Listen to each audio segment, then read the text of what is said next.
A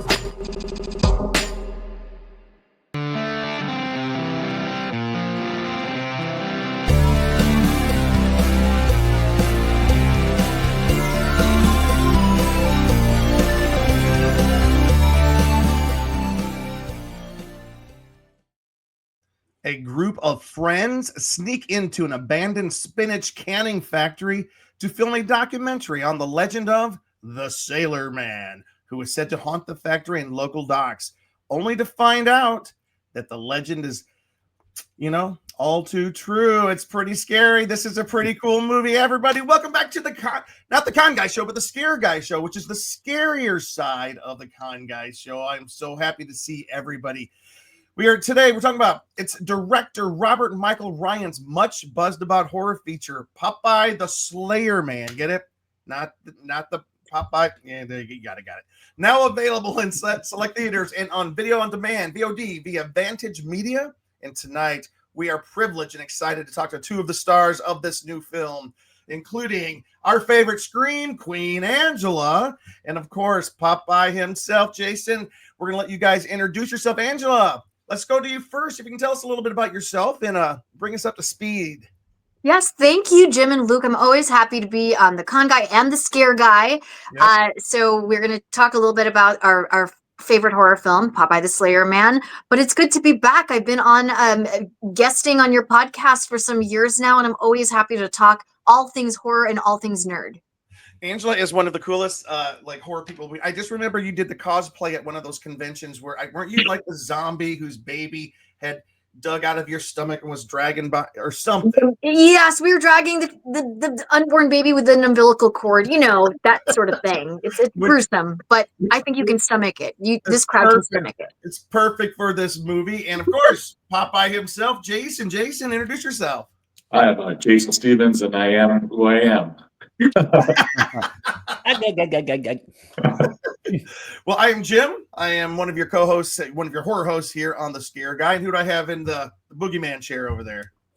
Cheeseman, screenwriter, and fellow Scare Guy. Well, welcome back to the Scare Guy Show. We are the official podcast of thescareguy.com. This is what we like to call the scarier side of the Con Guy, which is, you heard Angela talk about that. We connect horror fans to their fandoms, covering movies, conventions, and haunts, straight from the scary, ridiculously dark heart of Hollywood, California. So, Popeye the Slayer Man stars Sean Michael Conway, Elena Giuliano, Mabel Thomas, Marie-Louise Bosnier. I guess I should have asked how to pronounce all these names before I did this, but it's Marie-Louise Bosnier, Jeff Thomas, and Stephen McCormick, along with Sarah Nicklin, and our guest, our favorite scream queen, like we said, Angela Relucio, and Jason Stevens in the title role of Popeye. Guys, we're so excited to have you here.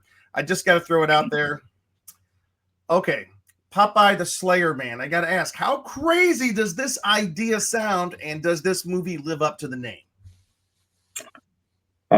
Yeah, it's you know what? You just from the title alone, you got to know that you're going into this to have some fun. So, that's what we did with the movie. I think we played with the lore of Popeye a little bit and made him a likable monster. So. Angela. Yeah, when people ask, why, because I've seen people ask that online and in social media, I'm like, I don't know. When I first heard about it, I'm like, yeah, that tracks. I wasn't wondering why. I'm like, that makes sense. This guy could have a lot of motive, and why not is what I said. So here we are. Popeye was a pretty brutal guy, actually. They Robin Williams him up for the '84 version of it, but he was actually, he got a lot of street brawls and all kinds of stuff. So he's like, strong to the finish. Yeah, from the original comic strips up to the 50s and 60s cartoon version. He wasn't quite the pacifist. No. Now, did you both grow up watching Popeye? Was that a cartoon you're a big fan of? I wasn't a huge Popeye fan, but I grew up watching it, and I remember I actually went to the theater and saw the Robin Williams version of it. So it was a part of my childhood. Robert and I were really into comic books when we were younger, and Robert, so the that director of the film. the director of the film. Yeah, we've known each other since the 4th grade, so we've always worked on each other's projects and stuff. And we've been making horror films and other films and Saturday Night Live style sketch comedy since, like I said, we were 10 years old. So. I love that. Angela, how did you get involved? Well, okay, so I hadn't watched any of the Popeye or read any of the comic books, but of course I know who he is and I know the whole, like, cast of characters within his world. And then I've been friends with the filmmakers for years and years, and I've never been in any of their films. I've helped them out. I've stirred blood for them. You name it. But that's because I'm friends with them. And so this time I wanted to be involved because it felt like there's something so special about it. And not that their other films aren't special, but this one I was like, I feel like I think I can bring something to this. This is going to be a really awesome thing. And I came on board to play a role in the movie. For those of you who've seen it, you'll know. And then I also came on board as an associate producer because I wanted to do more and be more hands-on with this project specifically. And asked Jeff Miller, who is the producer, the EP, to mentor me as we go along. So I wore 2 to 3 hats for this film.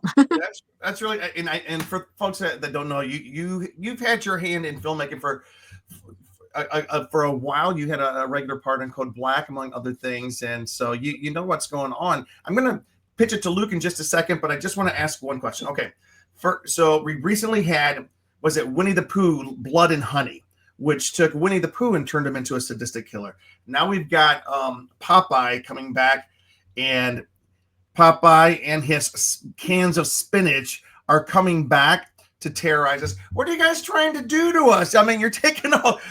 Is Scooby-Doo going to be the next killer? I mean, for real, what's going on here? You know what? It's now it's kind of turned into a subgenre. So it's kind of the best thing you can do with a character and just have fun with it. And I mean, do you want to do a romantic comedy with Popeye? I mean, come on. Like, it's like, you could, I guess, but it's so much funner to have Popeye killing people.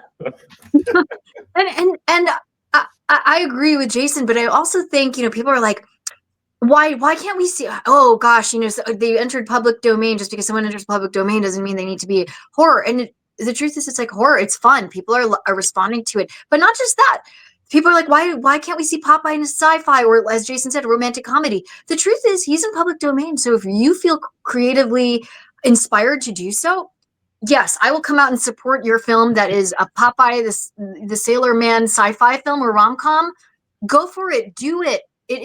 There's enough space, for all of us to be creating work, right? And we support each other. So I'm all for it. But yeah, it's pretty cool as a horror. And although we're not going to ruin the end or any piece of this film, we want you guys to go out and check it out. We're not going to tell you who gets killed, who survived. It's a slasher. But so we got to tell you, there's gallons upon gallons of blood in this film. This is not for the faint of heart. This film, and if you watch the Red Band trailer, you get a pretty good idea. Look, I mean, here we go. There is blood, and there is more blood in this film. And that person obviously survived. And no spoiler alert here, but the people I've seen online, they showed us every kill in the trailer. No. We didn't even show you half. I don't even know what you're talking about, Jason. No one dies. Yeah, no one dies. But when Robert approached me to do the role, I told him I'm not going to do it unless it's over the top. And he's like, "We're going to use a gallon of blood for every kill," and I'm like, "I'm in," because that sounds fun. And just so people have an idea, let's show them the makeup. Let's show them the what Popeye looked like. Okay, wait. Let's pull Jason up. So here's Jason, and here's Popeye. Before and after. Look at that. That is just I'm going to tell you, it's pretty disgusting. But it's great. You know what's so cool about it? It looks like Popeye the Sailor Man. And look at those wrestler's ears. Oh no! Yes, Jason is much more handsome than his on-screen counterpart. Thanks. And yeah, of course. And we had an amazing special effects team. It was a spirit, basically led by RJ Young, and we also have Heather Grace Sharp on the as key makeup. And that what you see, that Popeye transformation, that is a full very expensive custom mask that was designed by the company that does custom pieces for The Mandalorian and Star Trek. So this isn't just some, store-bought item, and you can tell when you watch the movie that it moves and it breathes. And Jason was doing all sorts of things, bless his soul, on in this costume, and he can tell you more about that. Yeah, would love to hear more about the prosthetics and the whole makeup process, like how long it took. I had to go down to the prosthetics people several times to get custom fitted for all the pieces and stuff. So, the arms were super difficult to get on. I actually lubed them up with KY jelly and to slide them on. They were made for a guy with I guess they didn't take my arm measurements when they decided to make something. I'm like, I'm pretty big, so it's like, and to get my arms into the Popeye forearms, it was a chore. So we got this picture of you flexing here on the at the red carpet premiere, and has a pipe, and with this pipe, and there's Angela next to him, and here's I guess the cast and crew. You're not a small guy. Let's put it that way. But hey, tell us about the premiere. Where was the premiere at? It took place at the Regal North Hollywood. It was well attended, and the crowd was it was a packed house. First of all, we had horror enthusiasts, we had people in the film and TV industry, and Macabre Daily ran a contest on social media, so we had just even fans there. And I'll tell you, when we were sitting in the audience, you'd hear the laughter, you'd hear the gasping, suddenly everyone's like, and then everyone's laughing at the same time. So we were feeding off of each other's energy. Like there was, did you feel the same way, Jason, when we were there together? It was fun. People laughed when it was appropriate, and they gawked at some of the stuff, but obviously it's over the top. They laughed when it was inappropriate too. They did. Which is great. Probably because you had some drinks, but you know what? And some of the characters, some of the lines and the dialogue was like funny too. Like, oh yeah, there's a little bit of witty humor in some of the, again, no spoiler alerts, but there's some foreshadowing and stuff that goes on early in the movie that ends up coming to fruition later on. So it's kind of fun. You mean like without giving it away? I'm on top of you. Yeah, maybe I'll end up on top of you. Exactly. Luke saw that when that happened. Luke goes, "Oh," and he quoted the line. I'm like, "Oh, you're right. That's hilarious." But we're not going to give away what that is about. Yeah. Cheeseman, you had some questions. Yeah, I was wondering, so how much did you guys stick to the script, or did you guys improvise, or did some happy accidents happen that you were able to use? What was that process like? Well, I don't have very many lines in the movie, as you know. So I didn't really have to improvise. I followed the script to the T on my lines. But I did improvise a lot of the character movements and stuff like that. Like Robert basically said, "Hey, I want you to be menacing, and I want you to do this." And I worked on the voice for him. I'm like, "Hey, this is he's struggling to talk because of the contaminated spinach and all that kind of stuff." So, that was my only acting jobs was like, okay, I'm gonna work on my couple of lines, my voice and stuff like that, and talking through all that stuff is really difficult to begin with anyway. So, Jason, you didn't have a lot of lines, but I'm going to tell you, this doesn't give anything away to say when you were sharing a scene with an anchor, had one of my favorite lines in the movie. Yeah. That was a fun kill.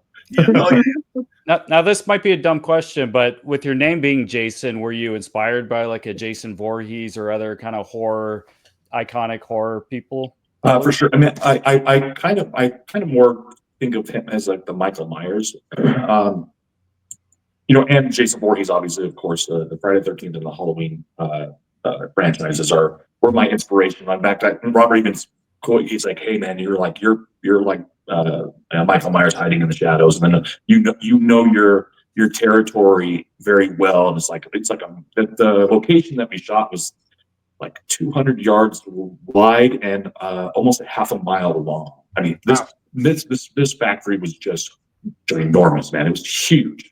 So, and we utilized so much of it throughout the movie. So, That dust and all that dirt and all that grime. There was a section of the warehouse that hadn't been used in 25 years. Oh wow! And we shot a lot of the scenes in that, and we didn't have to do any set decoration, man. I don't know what I breathed in, but you know, it was asbestos and everything else. But yeah, it was that It was contaminated spinach. That's all. Yeah.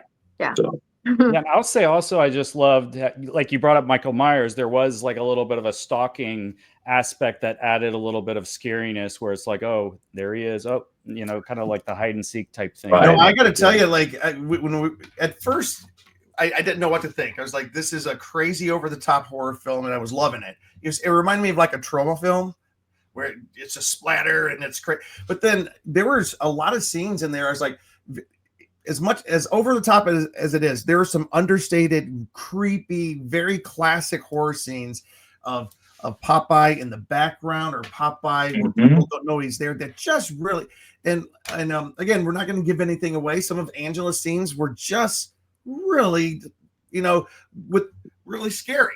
Yeah, and some of her scenes have been seen in the trailer, so that's not a spoiler. So, you know, chasing after Angela was fun. So, and and me, stalking her beforehand and all the little scares. She had on what 6-inch heels to run with. I'm a pro. She couldn't get away from Popeye.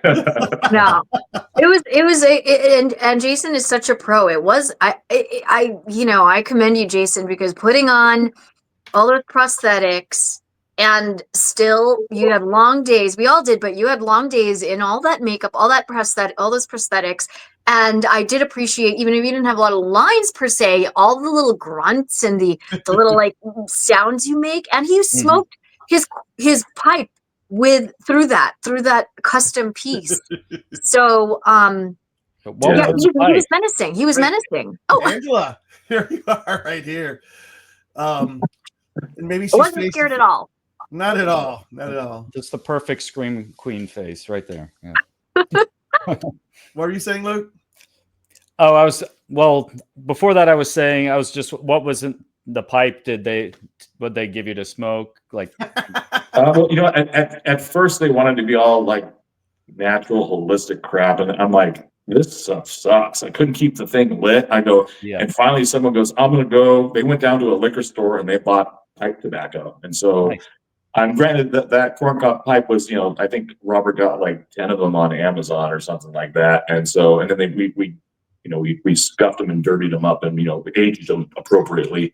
But yeah, I had to like, I mean, I'm not a smoker, so I have smoked a pipe in my life before, long time ago. But so, you know, but breathing it in through all that stuff it's actually really hard to hold the pipe in my mouth without my hand on it. So it would like move up and down, and it would screw with my chin prosthetic piece and all that kind of stuff. So yeah, you guys filmed over in New York, right?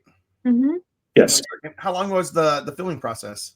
It was about 12 days of principal photography, not including the few days we had for pickups. Yeah, and the majority of it it was night shoots for the most part. Yeah, so. they had two like B-roll units that they sent out to get some, we did drone shots, and we did all that kind of stuff too. So there was a 3-camera shoot, so we were running 3 cameras for the most part, almost all the time. So we utilized our 12-hour days, because we started at 6 p.m. when that was a working factory. So it was okay. Yeah. There was a crew leaving there. We wait outside for them to leave for the day. Then we'd all shuffle in, and then at 6 in the morning we had to get the hell out. So I mean, one of the kills we were doing was like 4:35 in the morning, and I hey, we got to get this done, and we had to do it in one take because there's so many blood tubes and stuff running up this actor's body and stuff. And he's like, once you're covered in blood, it's over. So yeah, that was one of my favorite kills. And and we're gonna ask both of you, without giving away the character. Jason first. Did you have a favorite kill, or what's one of your favorite kills? My favorite one was the arm. Okay, that's probably. That was a good one. The arm, just the arm. You'll know what I'm talking about. Yeah. If you see the movie. Angela. Oh gosh. Let's say there was hair involved. Well, But people have seen that part in the trailer. oh yeah, they did see that. They see a little, like, they get a little taste, a little nibble of that. But truly, every time we had a death scene, even as a viewer, an audience member, even though I know what's going to happen, I was like, oh, like, Yeah. But just to say, Angela hinted at a hair scene. That scene goes on and is torturous and brutal and so over the top.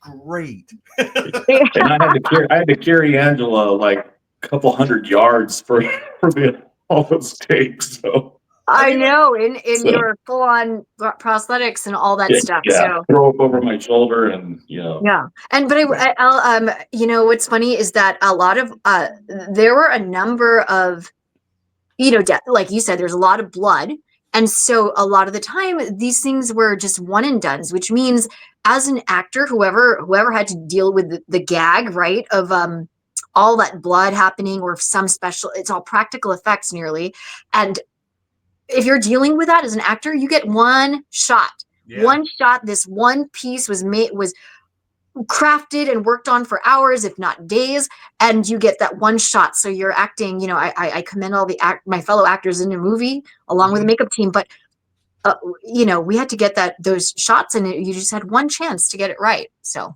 yeah, what you see on the screen with a lot of the blood gags, those were one and dones. Well, can you talk about that? Like, it's interesting. I love the fact that it's all practical effects, and it's you don't see a bunch of CGI. Listen, CGI is here to stay. We all know it is, but there's something about the visceral feeling of Jason putting your hands into the guts and just ripping somebody to pieces, I guess. Yeah, no, it's practical effects are the way. I mean, I grew up on practical effects. I mean, I used to make squibs out of ladyfinger firecrackers, and a little balloon, and I light them up, blew up.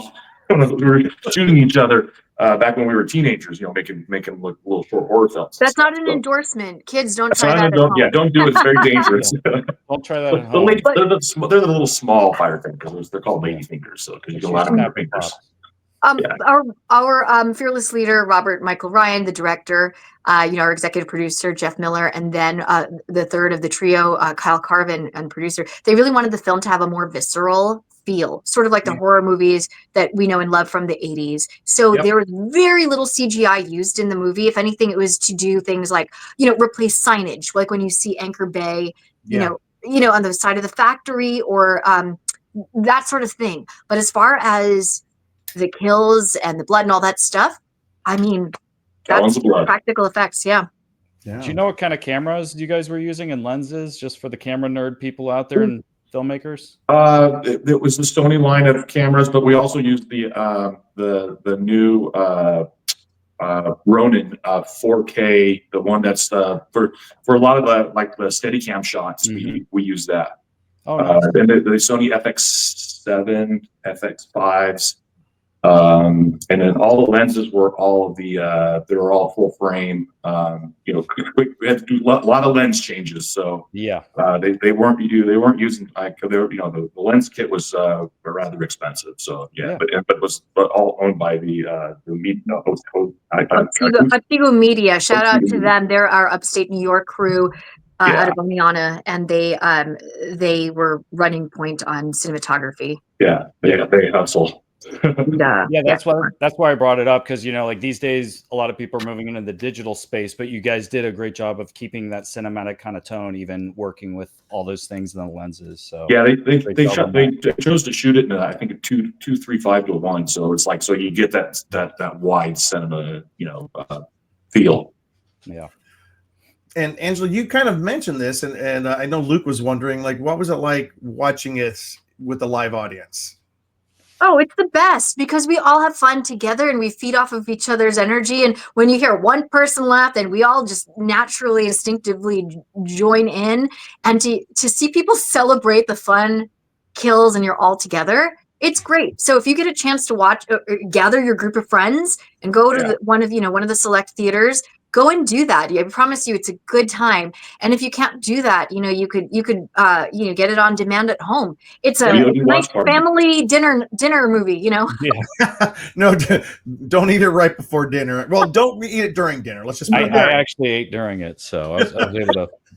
No, it's the perfect, like, fun, a little bit campy, a little bit over the top to watch with a group of friends and have a beer. And it's that's the kind of movie it is. I can't wait. It doesn't take itself too seriously.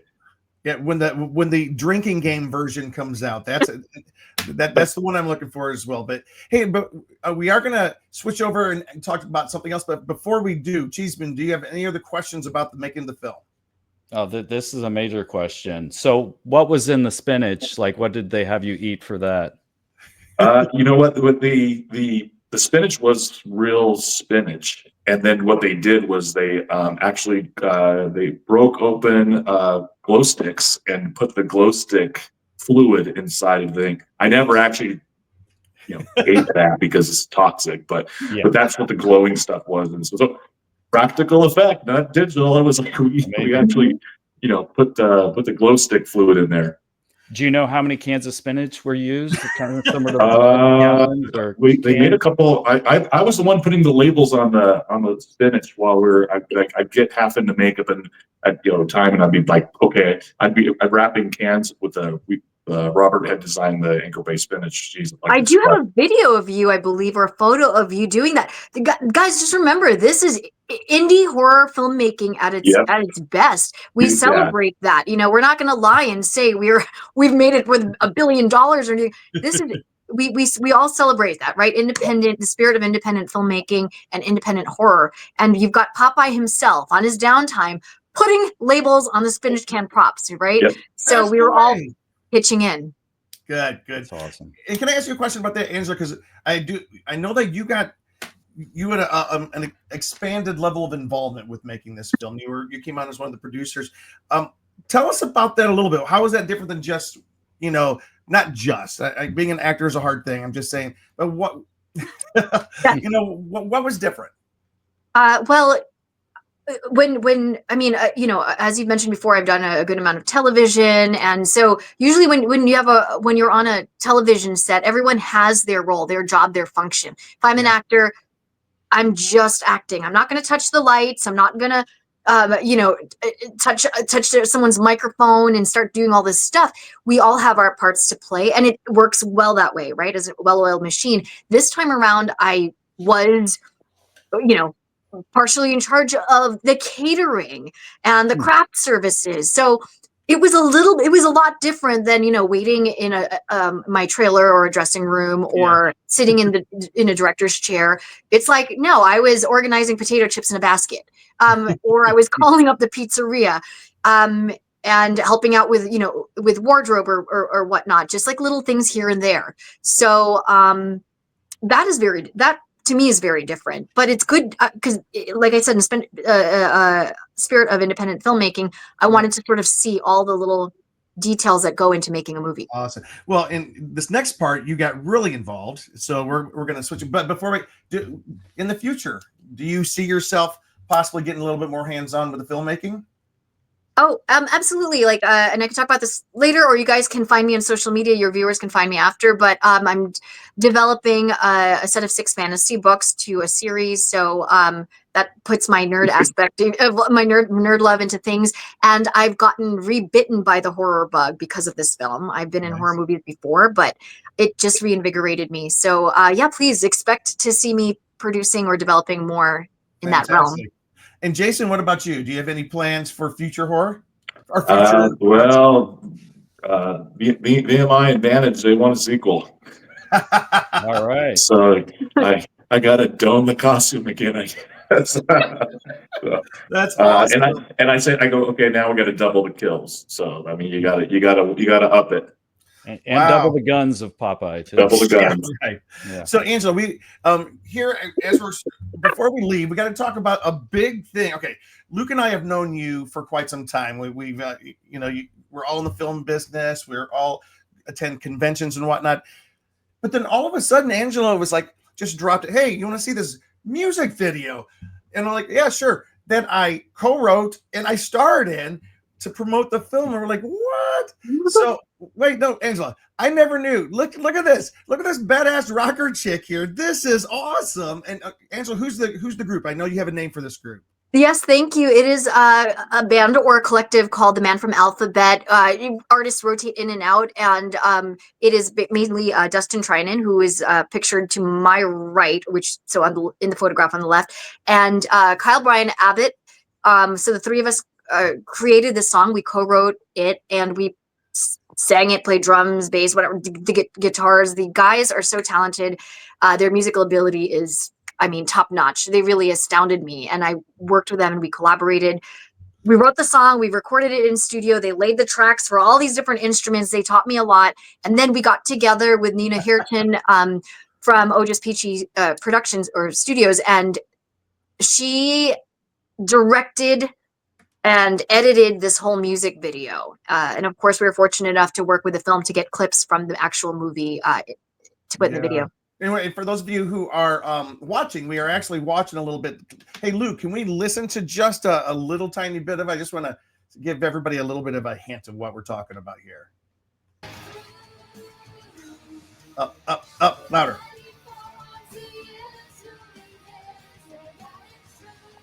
Can you make it go louder? Can you hear it though? Yeah. Just barely. It's like church volume. There you go.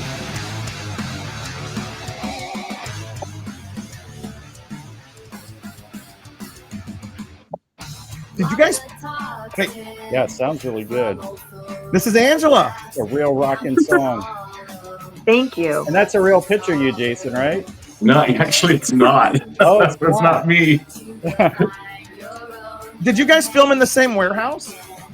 We didn't. So the warehouse that the movie was shot in is in Oneonta, New York, upstate. And then this is here at a space, a warehouse space in Los Angeles. Oh, Actually, but we wanted it to match the mood, of the movie. It looks like you filmed in the same spot. It looks great. Yeah, we were very happy to be able to secure that space. And we were also super grateful to we pitched the idea of having this horror movie, Popeye the Slayer Man, should have its own theme song. It deserves something like this. And I don't know how many times you guys could tell me I watch a lot of horror, but you watch a lot more horror. How many independent horror films do you know have its own original theme song written just for the titular character? This is a special thing. This doesn't happen too much. I can remember back when like one of the Friday the 13th or the Jasons or the Freddys would have a video and a song for their, but that's a giant studio thing. Yeah. This brings me back to the heyday of the 80s slasher films when something like this would happen. So Angela, what about we got to ask, is there a music career ahead for you? Oh, I think it's a good idea to just stay limber as an artist, right? Yep. I think, my first love is acting, and now I'm producing, now I'm writing and developing, and then I moved into helping to produce this music video and writing a song and performing it. And I think that whatever it takes to keep our creative juices flowing and creative and inspired, we should just keep going with it. So we'll see. Yep.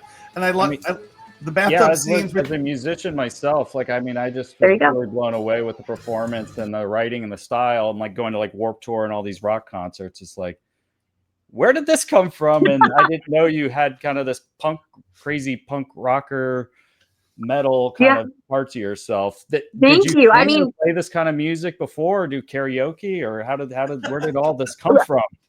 I personally love, alternative. This is considered a alternative metal, right? This kind of song.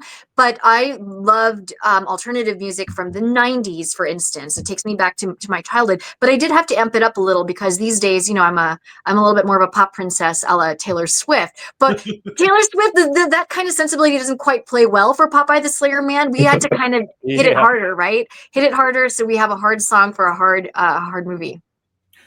Yeah, very good. Well, I was impressed. Anyways, I hope there's more.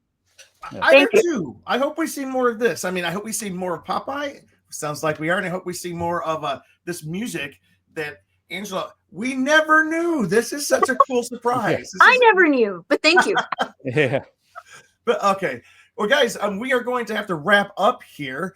But if folks want to see this movie, where do they find it, Jason? It's actually on a lot of platforms. It's on Amazon Prime. It's for rent or buy. It's also on Fandango at home. It's on Apple TV. So those are the big ones. So yeah, it's pretty much out there. So it's easy to find. And Angela, if they wanted to see it in a theater, it's showing in a couple theaters, isn't it?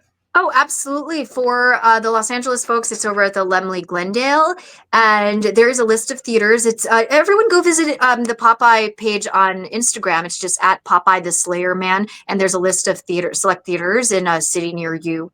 Or else watch us in the comfort of your own home with Jason as Popeye this close to your face on your television screen.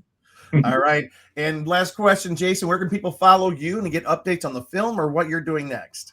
Well, I am on IMDb, of course, and but I'm not an actor per se, so I'm usually behind the camera. So I do have a production company website and stuff like that. But yeah, I do business commercials and I do all kinds of other stuff, and I do I do a fitness channel on YouTube and that kind of stuff too. So wait, what is it? What is it? Call it Evolution 40 Fitness. It's for people that are over 40 years old and want to stay in shape. So yes. Elevation 40 Fitness on YouTube. I'm 53, so you know you can still stay fit and throw Angela over your shoulder if you do it right. And yourself, Angela, how can people find you? Please come join me on the socials. I'm at Angela Relucio, and I'd love to hear from you to let me know what you think about the movie, the song, the music video. And I'm always happy to be here in your presence, gentlemen. Jim and Luke Giesman. Love you guys, and I'm so happy to be reunited with Jason. Well, this has been our pleasure. Our pleasure. You can find me, James D. Fry, on Instagram at James D. Fry, or follow us at the Con Guy. And Cheeseman, why don't you take us out? You can find me on thescareguy.com and also on Instagram and X at CheeseOnCouch. And hoping to see you guys having Halloween costumes out there this year, or cosplayers maybe taking on this movie and it becoming some sort of cult kind of film. So wishing you the best, and everybody go see Popeye the Slayer Man. That's right. Yeah, we'll see it. Eat your spinach. Yeah. Or don't.